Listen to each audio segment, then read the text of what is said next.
Shalom, salam sejahtera untuk kita semua. Perkenalkan, nama saya Iruna Ninita Pratnya, STMSC. Saya merupakan seorang dosen tetap pada program studi Teknik Kimia Fakultas Teknik Universitas Negeri Semarang. Pada kesempatan kali ini, saya akan menjelaskan tentang mata kuliah yang saya ampu sesuai dengan keahlian saya, yaitu Technopreneurship. Mata kuliah ini diikuti oleh mahasiswa Prodi Teknik Kimia pada semester 5 dan memiliki 2 SKS teori. Diselenggarakan dalam 16 kali pertemuan dengan rincian 14 kali pertemuan materi dan 2 kali pertemuan UTS dan UAS. Mata kuliah ini dirancang untuk memberikan pemahaman komprehensif kepada mahasiswa mengenai konsep inovasi technopreneurship, penyusunan marketing plan, serta etika dalam berwirausaha. Di akhir perkuliahan, mahasiswa akan dibekali dengan keterampilan praktis untuk merancang dan mengembangkan inovasi produk berbasis pengolahan limbah. Produk inovatif tersebut selanjutnya akan didaftarkan untuk memperoleh hak cipta. Adapun capaian pembelajaran lulusan atau CPL dalam mata kuliah ini meliputi CPL 1, CPL 2, dan CPL 3 yang telah tertuang dalam RPS dan telah divalidasi oleh Ketua Prodi dan Ketua KBK. Capaian pembelajaran mata kuliah Technopreneurship yang pertama yaitu mahasiswa memahami dasar mengelola usaha bisnis yang berfokus pada solusi teknik kimia. CPMK 2, mahasiswa mengaplikasikan usaha bisnis yang beretika. Perkuliahan Technopreneurship dilaksanakan secara luring di kelas dengan keterlibatan aktif mahasiswa dalam proses pembelajaran. Dalam mendukung efektivitas pembelajaran, dosen dan mahasiswa juga memanfaatkan platform Learning Management System atau LMS di UNES bernama Elena. Melalui Elena, dosen dapat mengunggah materi ajar serta memberikan penugasan secara daring, sementara mahasiswa dapat mengumpulkan tugas dan laporan secara terstruktur melalui akun masing-masing. Dalam mata kuliah Technopreneurship, inovasi pembelajaran diterapkan melalui kombinasi pendekatan Project-Based Learning serta Case Method Learning. Kedua pendekatan ini dirancang untuk mengarahkan mahasiswa dalam menyelesaikan proyek yang berbasis permasalahan nyata, sehingga mampu menciptakan pengalaman belajar yang kontekstual dan relevan dengan kebutuhan serta dinamika dunia industri. Metode pembelajaran yang digunakan yaitu ceramah dan demonstrasi yang berfungsi untuk menyampaikan konsep dasar serta praktik langsung terkait strategi inovasi. Sedangkan diskusi dimanfaatkan sebagai wahana kolaboratif bagi mahasiswa untuk menganalisis studi kasus dan merumuskan solusi terhadap permasalahan proyek. Untuk menunjang efektivitas pembelajaran, saya juga menyediakan berbagai media pendukung seperti modul dan video pembelajaran. Seluruh materi ini diunggah melalui Learning Management System atau LMS yang bernama Elena. Penilaian pada mata kuliah ini meliputi 6 aspek penilaian. Aspek yang pertama adalah aspek partisipatif yang dinilai keaktifan dalam kehadiran, diskusi, dan tugas bobot 20%. Aspek yang kedua adalah aspek penilaian proyek yang dihasilkan oleh mahasiswa selama 1 semester bobot 30%. Aspek yang ketiga adalah penilaian tugas yang memiliki bobot 10%. Aspek penilaian yang keempat adalah penilaian kuis dengan bobot 10%. Aspek penilaian yang kelima adalah UTS dengan bobot 15%, aspek yang keenam adalah aspek penilaian UAS yang memiliki bobot 15%. Kriteria dan bobot penilaian ujian tengah semester serta ujian akhir semester telah disampaikan secara transparan di awal perkuliahan melalui kontrak perkuliahan. Selanjutnya, akan ditunjukkan video dokumentasi proses pembelajaran yang dilakukan dalam kelas saya.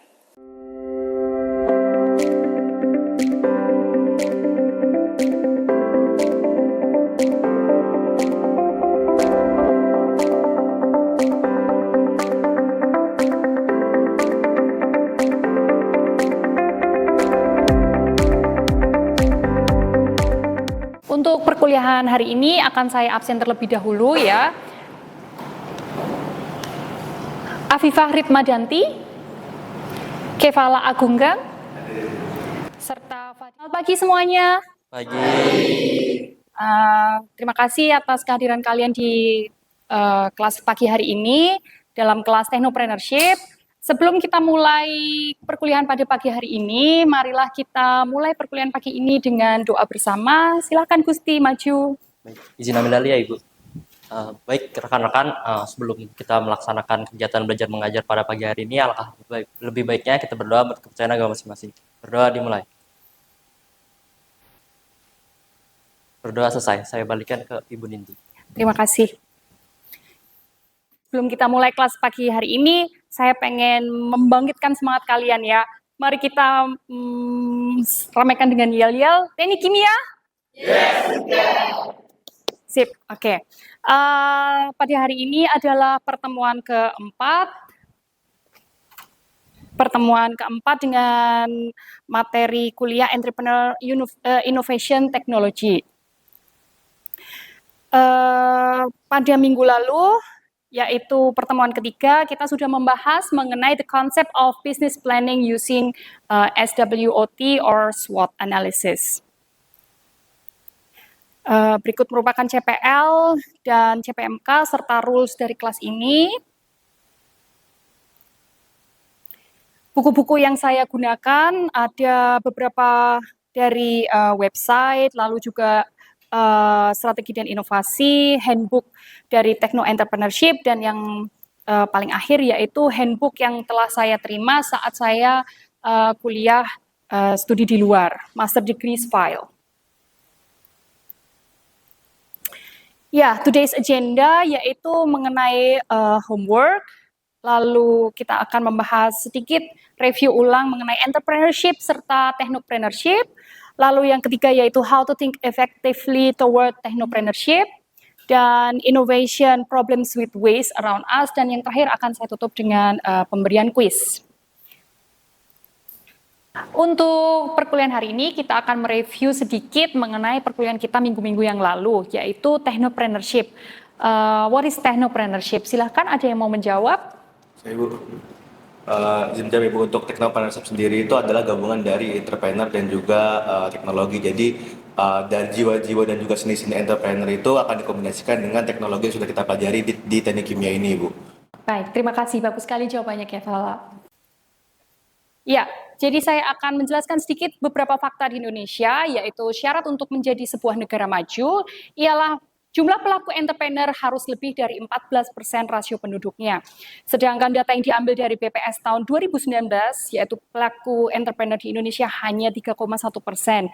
Makanya kenapa kita sangat membutuhkan, di Indonesia butuh anak-anak muda seperti kalian ya, untuk mencapai sebutan negara maju tersebut. Di Singapura sendiri, pelaku entrepreneur sudah mencapai 7%, serta di Malaysia sudah mencapai 5%. Saya yakin Indonesia juga pasti akan bisa menyusul. Nah, look at this example. Kira-kira apa yang kalian lihat dari kedua gambar tersebut? Silahkan, ada yang mungkin mau menjawab. Oke. Silahkan, Salma. Saya izin menjawab gitu, Bu. Kalau yang di sebelah kiri itu gambarnya kan Superman-nya hanya sendiri gitu. Sedangkan kalau yang sebelah kanan itu dimana itu adalah justice language. Kalau digabungkan dengan technopreneurship ini, dimana seorang entrepreneur itu sendiri pun tidak bisa mencapai usaha dari yang ia tuju jikalau dia hanya sendirian gitu. Jadi butuh orang-orang banyak untuk membangun usahanya itu lebih baik. Jadi perlunya kerjasama teamwork yang baik gitu. Good. Hubungannya dengan technopreneurship berarti harus usaha bareng-bareng. Usaha bareng-bareng itu jauh lebih menguatkan satu dengan yang lain ya. Betul, terima kasih jawabannya, baik sekali. Lanjut, yaitu technopreneur itu we have to think like an engineer ya, karena kalian itu chemical engineer, as a chemical engineer itu harus think big. Kalau kalian lihat di sini bahkan ada gambar-gambar kimianya, ada gambar alat-alat berat dan lain sebagainya. Dream big, be different, and have fun. So, untuk selanjutnya, let's have a discussion ya. Silahkan bagi kelompok menjadi 10, lalu kalian mendiskusikan mengenai apa itu technopreneurship yang digabungkan dengan chemical engineering. Silahkan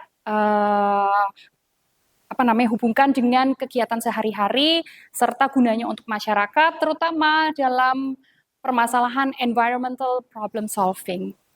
Silakan.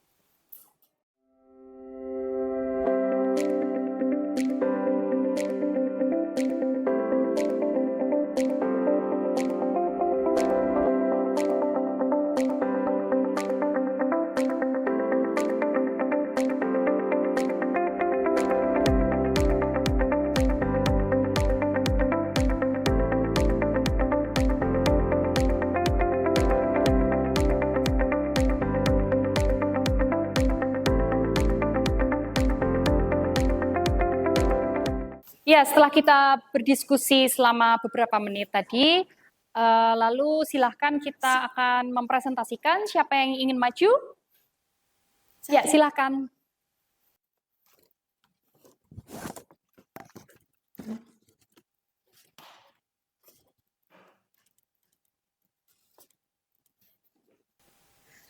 Baik, sebelumnya Assalamualaikum warahmatullahi wabarakatuh. Selamat pagi Bu Nindi dan selamat pagi teman-teman semua. Di sini izinkanlah kami untuk mempresentasikan miniatur atau prototipe PLTA dan juga mobil listrik dengan panel surya. Sebelumnya perkenalkan saya Sofi Maulida Hidayah. Saya Dia Fitria Ramadhani. Baik, langsung saja ke pemaparannya. Oke, seperti yang teman-teman lihat di sini kami menggunakan limbah dari triplek bekas, kemudian ada botol plastik bekas, terus tutup botol dan botol bekas, kemudian stik es krim dan tusuk sate. Untuk cara kerja dari miniatur PLTA ini, awalnya airnya di wadah ini akan mendorong kincir yang kemudian gerakan dari kincirnya itu akan dikonversikan menjadi listrik melalui dinamo. Selanjutnya ada juga mobil listrik yang menggunakan tenaga surya. Nah, tenaga surya yang diambil dari panel surya nantinya akan dikonversi menjadi listrik ke dalam baterai di sini. Kemudian mobil akan bisa berjalan. Baik, cukup sekian presentasi dari kami. Terima kasih. Wassalamualaikum warahmatullahi wabarakatuh.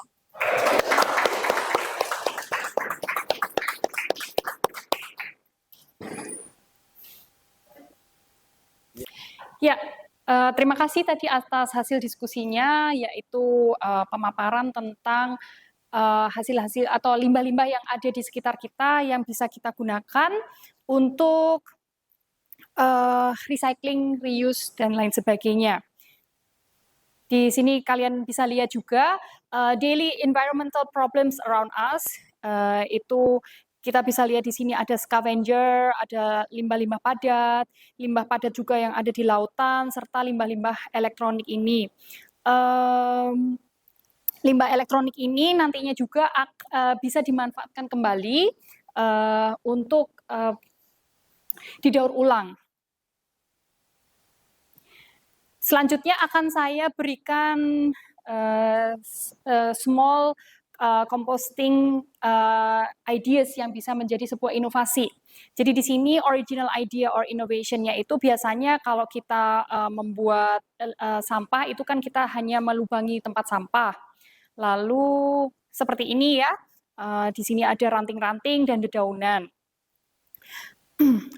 Selanjutnya bisa kita campur juga limbah ini dengan hasil sayuran-sayuran yang sudah membusuk atau makanan-makanan yang tidak termakan oleh kita, dan di bawahnya itu adalah DIY atau do it yourself worm bin with trays to catch every drop of golden worm juice. Jadi dari sini kita olah sampahnya sehingga menjadi liquid limbah cair. Saya akan memberikan contoh. Di sini saya ada contoh sebuah pupuk organik cair atau di sini disebut dengan juga golden worm juice, di mana kandungan dari worm juice atau bisa kalian lihat sama ya, warnanya pasti akan gelap karena kandungan nutrisinya banyak. Di sini yang NPK untuk worm juice itu padahal perbandingannya yaitu 20 dibandingkan 1, itu still dark and full of nutrients itu ya. Di sini ada data-datanya per ppm-nya. Begitu. Lalu jika diselipkan sebuah inovasi atau dengan campur tangan engineer magic gitu, saya pernah membuat atau penelitian saya itu yaitu sebuah composting bin di mana terdiri dari 3 tray, lalu kita masukkan worm. Di sini terlihat tulisan worm, itu nanti akan membantu proses pembusukan limbah-limbah atau sampah-sampah organik yang ada di rumah kita. Nah, jika misalnya kalian berpikir secara entrepreneur ya, technopreneurship, ini bisa kita jual karena kalau kalian lihat ukurannya hampir sama dengan tempat sampah, namun tempat sampah yang konvensional seperti itu, tempat sampah konvensional. Nanti di bawah sini akan ada di sini nanti akan ada keran untuk mengeluarkan si pupuk organik itu. Jadi limbah kalian masukkan sini, kalian akan mendapatkan pupuk organik cair, itu bahkan bisa dijual kembali. Oke, begitu adalah Engineer's Magic, di mana kita bisa menghasilkan duit. Ini saya masukkan beberapa gambar mengenai pengolahan limbah yang pernah saya jumpai atau saya datangi saat kuliah di Jerman, yaitu ini kalian lihat ada crane operator, ini crane untuk mengangkat limbah-limbah yang ada di bawah sini ini ada bunker gitu ya, lalu pemisahan. Untuk limbah sendiri di luar negeri itu sudah menggunakan infrared detection, di mana limbah kalau kalian lihat di sini itu ada limbah cardboard mungkin tahu kardus gitu ya. Lalu di sebelahnya ini ada can, itu aluminium, jadi langsung terpisah menjadi dua menurut detection dari infrared tersebut. Nah ini otomatis kalau kalian lihat di sini isinya semuanya juga botol semua, di sini kardus dan lain sebagainya. Nah mungkin untuk kedepannya ya, karena negara ini itu di dunia ini itu pasti akan akan menuju ke zero emission dan lain sebagainya. Makanya big scale waste management itu dari yang pertama waste, lalu waste collection, lalu masuk ke dalam industri itu ada proses-proses yang akan merubahnya menjadi energi gitu ya. Silakan melihat video yang saya isikan. Paper, plastic, metal, glass. Even if you've been really good about separating out your recyclables, there's always something left over. What happens to that? It doesn't have to go to a landfill.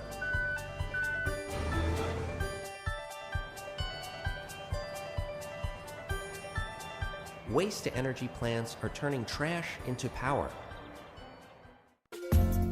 Non-hazardous residential and commercial waste is delivered to a facility where it is combusted in a specialized chamber, creating steam that drives a turbine that makes electricity to power homes and businesses. State-of-the-art emissions control systems cool, collect, and clean combustion gases. All this is continuously monitored to comply with state and federal standards. At the end of the process, metals like steel and aluminum are recovered for recycling, and remaining residual materials are beneficially reused or disposed of in a landfill.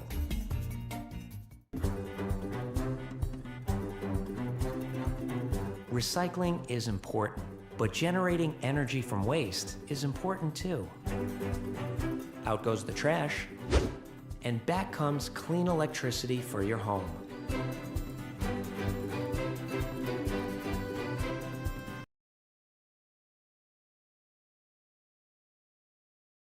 Setelah kalian melihat video yang saya tampilkan ini tentang big scale waste management, kira-kira siapa salah satu di sini yang mau menanggapi atau memberikan gambaran mengenai video tersebut? Silahkan. Mungkin tanggapan dari saya tentang video tersebut, yang dimana seperti contoh yang Ibu tadi, yang dari gambar itu, sampah-sampah atau limbah-limbah yang sudah dipisahkan mungkin bisa menjadi bermanfaat kembali, diolah untuk menjadi energi listrik, yang dimana energi listrik tersebut bisa disebarkan ke kota-kota atau dimanfaatkan kembali untuk listrik di kota.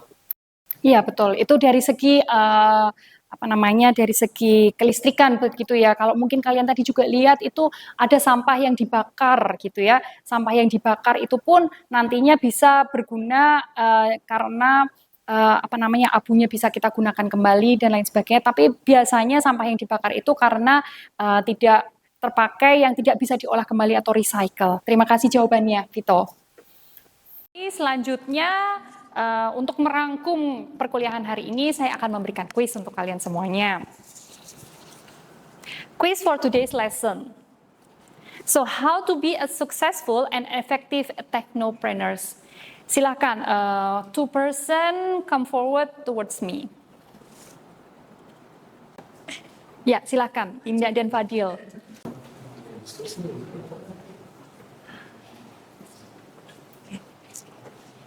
Okay, thank you, Miss, for the permission.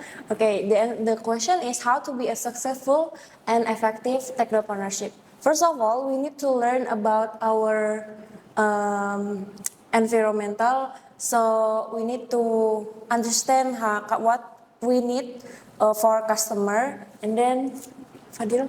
Okay, next, maybe for being successful technopreneurs, kita bisa belajar banyak gitu ya, mulai belajar dari bekerja sama dalam tim, karena kalau misalkan technopreneur itu harusnya bekerja sama dalam tim gitu, kita nggak bisa bekerja sendiri, biar nanti juga kita mempermudah kerjaan-kerjaan kita ke depannya. Terus juga harus bisa belajar manajemen resiko dan juga lain-lainnya. Itu technopreneur harus pandai untuk belajar dan rajin untuk belajar kayak gitu. Yeah, thank you very much for the answer. So here are the answers. So understand the needs of the customers. It most often not a one-man team. Correct your answer, and works with a team. Also correct with your answer.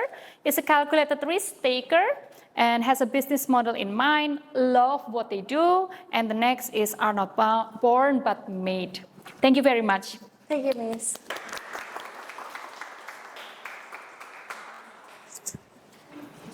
So for next week's agenda or the fifth material akan ada homework, yaitu membuat desain produk yang sudah saya tuliskan di dalam Elena. Deadline-nya adalah dalam waktu 1 minggu ke depan. Desain produk dan lain sebagainya akan saya bukakan Elena terlebih dahulu. Ya, berikut sudah saya tampilkan Elena. Untuk materi sudah saya upload. Di sini akan ada tugas innovation teknologi tadi dari segi desain produk. Deadline-nya adalah tanggal 8 Oktober. Ya.